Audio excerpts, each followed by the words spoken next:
The majority of my channel has been discussing the different details and nuances about the Philippines since 2012. But I did spend a year, 2019, in Vietnam, and I've gotten a lot of feedback from you guys about Thailand. So I wanted to do a very quick overview of the three, just so that you can kind of like maybe expand your options, or if you haven't even been out to Southeast Asia yet, kind of like realize, okay, well, here's these different pros and cons. The first one is the cost of living. Now, the great thing is that the cost of living in any of these three is going to be cheaper than what you're currently spending in a Western major country. So Canada, United States, Europe, Australia, any of these three, Philippines, Thailand, or Vietnam, is going to be cheaper. Now, what I have found is that between the three, Philippines is actually the most expensive in one sense. As far as daily cost of living, we'll get into visa costs here in a little bit. But when you're talking about the general costs of lodging, food, transportation, generally between Philippines, Thailand, and Vietnam, Philippines is going to be more expensive, especially when you consider what you're getting. For instance, rents. Rents in the Philippines, if you're in one of the major areas, one of the big city areas like Manila, Davao, Cebu, Iloilo, you can expect more or less. Again, you can always find some budget cheap place anywhere, but if what you're looking for is a decent condo that's clean, got good security, it's fairly well maintained, it's in a pretty good area of town, well, you're looking in the big cities of the Philippines at spending around $500 a month. Now, that's much cheaper than, again, where you're probably at right now. But to have that same type of living situation in Thailand or Vietnam is going to be anywhere from 20 to 30% cheaper than the Philippines. For instance, I had a very nice apartment. Many of you have maybe seen the video. Very nice apartment in Vietnam, right there in Ho Chi Minh City. It was top-notch construction, very well maintained, actual solid stainless steel fixtures, brand new appliances. It included high-speed internet. It included twice a week maid service. I had my own laundry machine, washing machine. I had fingerprint access, to get into the building. I had indoor parking for my motorcycle.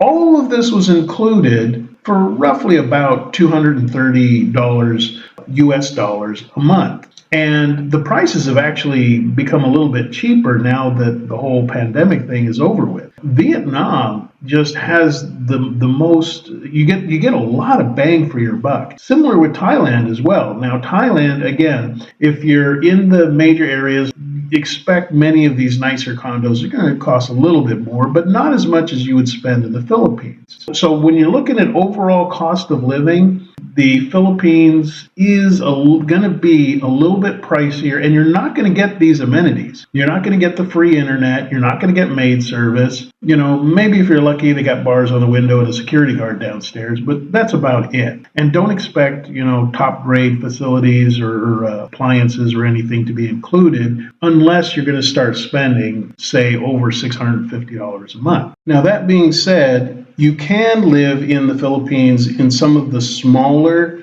islands, again, not Manila, Cebu, Iloilo, or Davao, but some of the smaller places. But there's a trade-off, which we'll get to here in just a second when it comes to hospital facilities. Now, Thailand, again, is very affordable. The only downside is that the fewer expats that are in an area, you're going to have a little bit of issue with the language. So moving on to medical facilities, healthcare, this is definitely important. Many of us are retirees. We're getting into our 50s, 60s, 70s, 80s. So this is an important thing. Now, of the three, you could kind of debate between Thailand and Vietnam, but most expats seem to feel that Thailand is actually the number one spot of these three when it comes to healthcare. Very good world-class facilities. Many people actually fly to Thailand for medical care. Now, over in Vietnam, I did go to a couple facilities, and I have buddies of mine who, over the last year, also went to the hospital. Very affordable,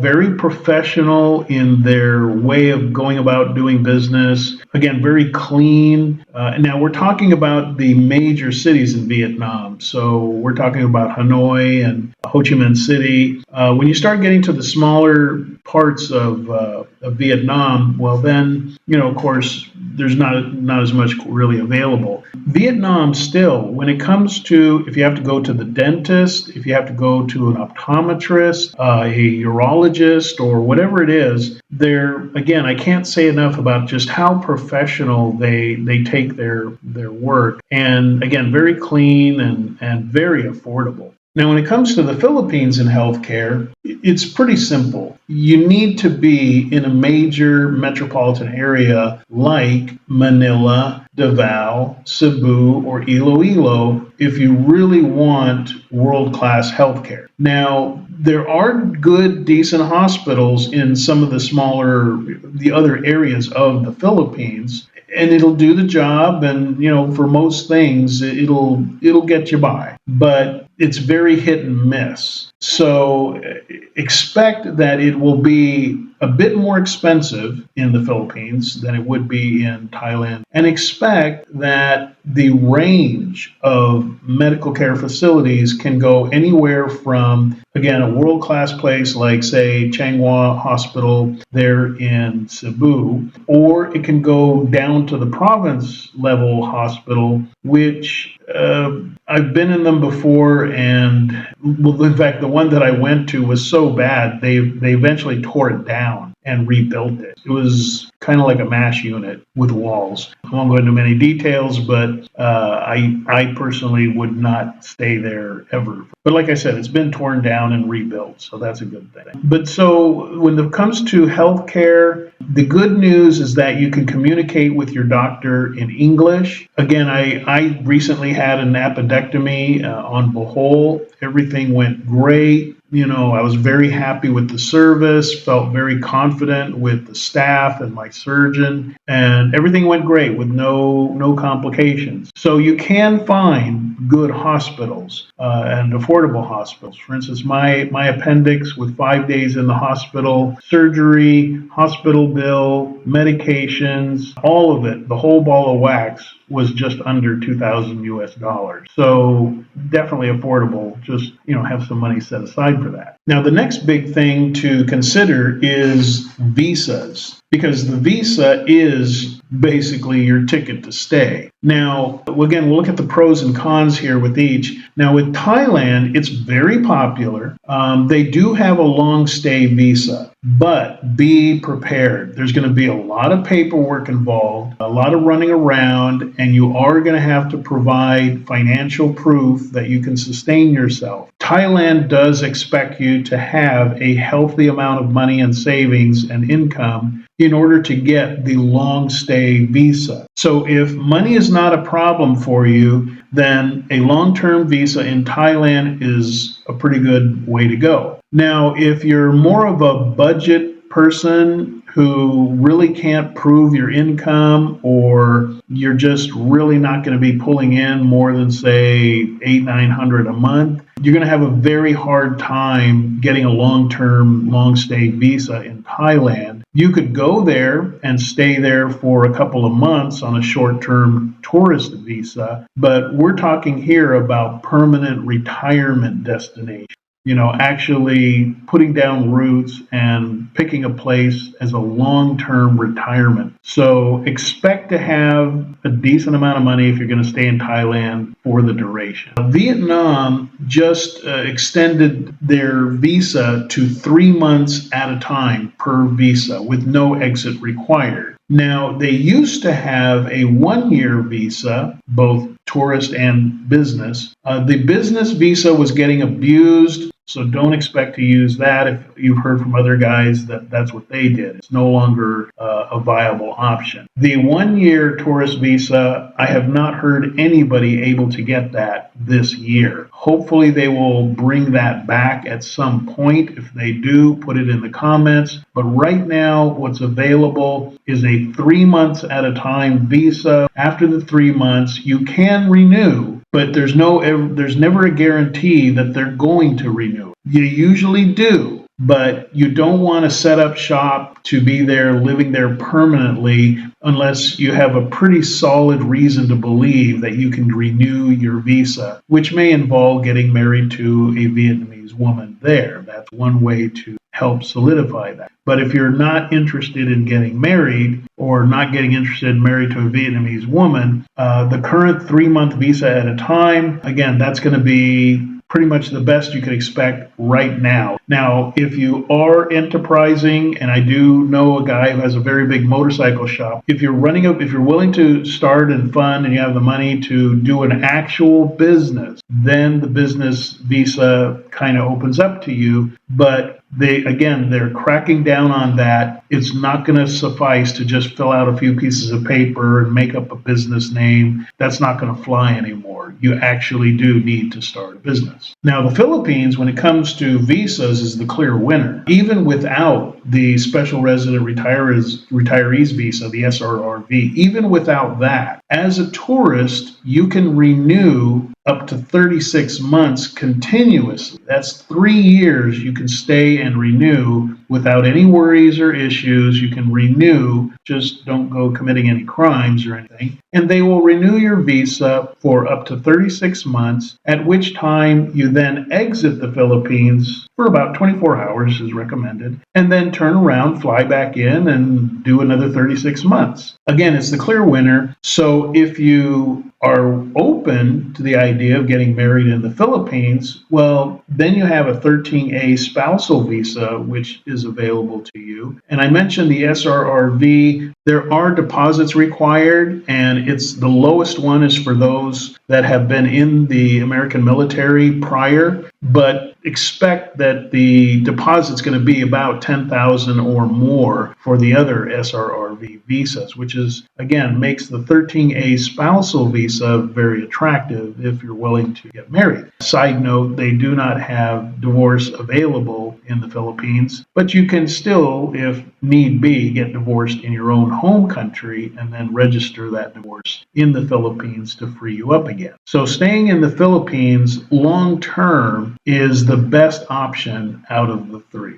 The next thing is going to be to consider among the three is the language barrier. Now, English is widely spoken and taught in the schools along with Tagalog. English and Tagalog is what every Filipino goes through school learning. So for most Western people who speak English, it makes it, again, a very good choice. This is especially important if you're buying property, you're going to the hospital, if you're dating, conducting daily business. Being able to do all of that in English is a really big plus. Now, in Thailand and Vietnam, there is English abundantly available in the large tourist areas. As you stray away from that to go to the smaller beach communities and whatever, expect to find a declining presence of English. So that leaves you with kind of two options. Either stay in the tourist areas where there is English, or learn Thai, learn Vietnamese. Now, personally, when I was in Vietnam, I did not find the lack of English to be a really big effect on me. I have talked to other guys who left Vietnam because they said they felt kind of alone not speaking English all day, unless they ran into an expat. Myself, I had several friends of mine there, so that was no issue. But even among the Vietnamese, I did date women who spoke English. I also found creative ways to communicate with people that spoke no English. Using pictures from Google at the restaurants, for instance, I would take pictures of my favorite dishes and then, show them the picture to the waitress until I could learn how to pronounce that dish. So if you're willing to be creative, the language barrier, you can find workarounds. And then, of course, there's gadgets as well as Google Translate, which you can, make use of to kind of ease the whole language barrier thing. But if your goal is to simply walk about and speak in English with the locals, really the Philippines is the only real true choice there. Now, when it comes to dating and social life, again, it comes down to a couple of factors that are particular to you. Number one being, which type of woman do you find most attractive? Is it a Filipina, a Thai woman, a Vietnamese woman? But as far as interacting, again, this is where the language issue comes in. In the Philippines, you'll be able to get off the plane and right away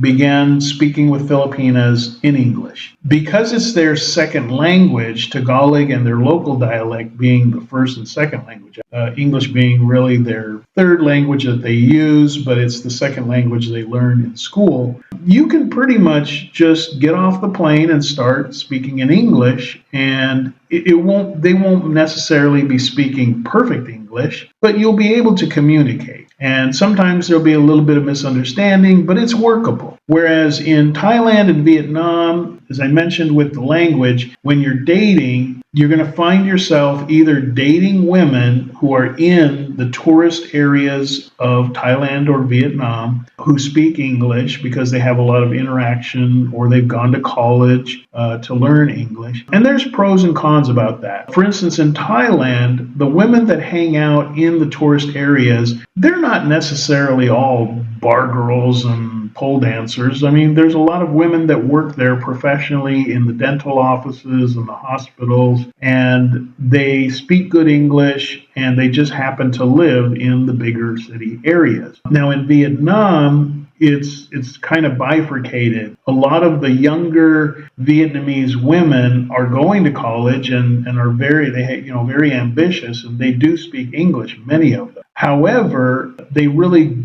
don't see older expats, even expats their own age, they don't see them as a viable relationship candidate.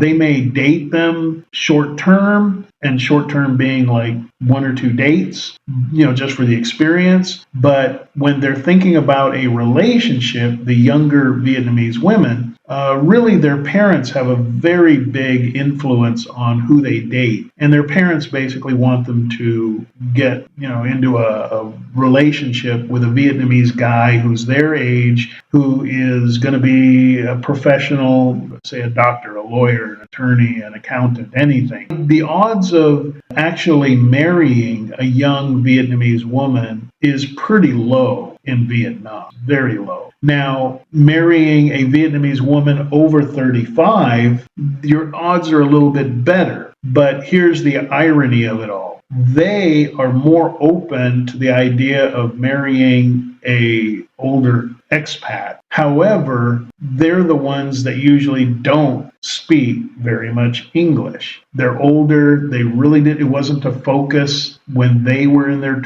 18, 19, 20. So I found in dating women over 35 in Vietnam, the level of English was very low. In one case, we had a lot of conversation online, and then when we met for our date, she said, well, I've been talking all this time with you online using Google Translate. And in person, she spoke no English at all, zero. And we did the date trying to use Google Translate, and it was a real mess. So when it comes to dating in the Philippines, Thailand, Vietnam, expect the language to have an effect, also being in the big cities to have an effect, and also the age. Now in the Philippines, language aside, they're very much okay with age gap relationships. So going to the Philippines, if you want to date a woman in her 60s, her 50s, her 40s, her 30s, or her 20s, it's not going to be an issue. Not at all. They're very much okay with it, very open-minded. Similar in Thailand, again, open to the age gap relationships. In Vietnam, again, it's going to be a tougher sell. Now, when it comes to beaches, again, the clear winner here is the Philippines. They have thousands, I believe it's over 7,000 islands. So with all these islands, you're never really far from the coast. Now, not all of the coasts are what you would call swimmable beaches. Now, there are in Thailand beautiful beaches. Expect that you're going to be in a tourist hotspot area. Some people are okay with that. Other people just hate to be in a beach with a whole bunch of tourists. So you'll have to weigh that out for yourself. Now, many people don't realize Vietnam does have some really beautiful beaches, beautiful sandy beaches. The easement from the water in the Philippines is about 40, maybe 50 feet, 60 feet at most from the high tide marker. Whereas in Vietnam, big, wide, sandy beaches that they keep very clean. There's still beach, shops and restaurants and all that. Again, very nice resort. I believe it's called the Pearl out there in Trang. Excellent resort. I highly recommend it. I'll try and put a link to it. Vietnam does have some nice beaches. Again, Da Nang and Nha Trang being the main two. Now, the great thing is that at either one, it's not expensive. For instance, I think I paid maybe $20 a night there at Trang when I stayed in there before going to the resort. The resort was obviously quite a bit more. And then there is Vung Tau. Now, Vung Tau is a nice beach community area in Vietnam and also very affordable. I had a 2-bedroom condo all to myself with a full kitchen. Again, I wasn't sharing the room with anybody. I had the whole place to myself, living room, balcony, laundry, the whole 9 yards, and I was only paying $14 a night. And this was not some rinky-dink little dump. This was a very nice condo, well-maintained, clean, secure, very nice. And it was only 3 blocks from the beach. I just walked 3 blocks and there I was at the beach. And in between the place and the beach were all these different restaurants and seafood places and interesting things to check out. So very, very, very affordable. Now, one of the other things to consider is safety factors. In general, use some common sense. You don't want to go getting into altercations or big arguments over small amounts of money. Yeah, nobody likes to be ripped off, but you also don't want to get into a situation that could escalate and you're the one that's out of your element. So if it gets to the point where the cops show up, 90% of the conversation is going to happen in their language. And then they'll get around to talk to you. So you want to avoid that situation. Just if something wonky starts happening, just walk away. Better to lose a little bit of money than to get into an altercation. Now, Philippines, there are state travel advisories for the area of the southern archipelago. So if you look at the map of the Philippines and look all the way down on the south end, there's this archipelago, which, or actually also, you could think of it as a peninsula, but it's basically hanging off of Mindanao. The general rule is, and this has been my rule and many other expats go by this, is the furthest south you want to safely go is to Davao del Sur, which is the very south end of Davao City. The further you go south, basically you're increasing your odds that you're going to be a target. And again, you can read the state travel advisories about just how dangerous it is on the very southernmost part of Philippines. Now that still leaves 80% of the Philippines wide open that you can travel without having to have these concerns or issues.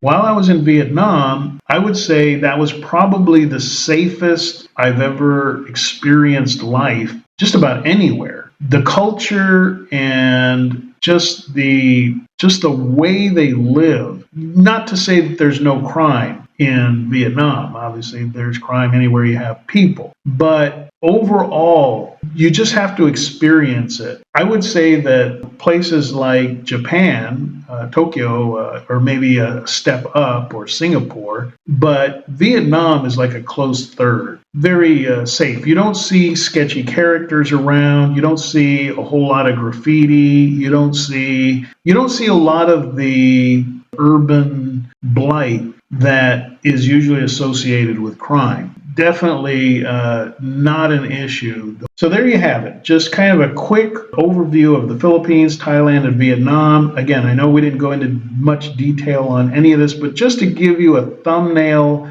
view so that you can now do your homework. If the Philippines and the language and the long visa really appeal to you, then do your homework on that as your retirement destination. If you prefer the food and the way the women look in Thailand, and you've got the money to smooth out any issues with visas, then again, do your homework on Thailand. And if you're looking for really not so much a permanent place to retire, but you want to experience everything that Vietnam has, and it is a beautiful country. I mean, the people, I just can't say enough good things about Vietnam. It is just a wonderful experience between the food and the people and again, the beaches and everything. It's probably one of the happiest years of my life. But again, the visa issue is kind of a deal breaker. So do your homework, check it out. So if there's anything else that you have questions about or things that you want to, throw in, put them in the comments and we can all discuss it there.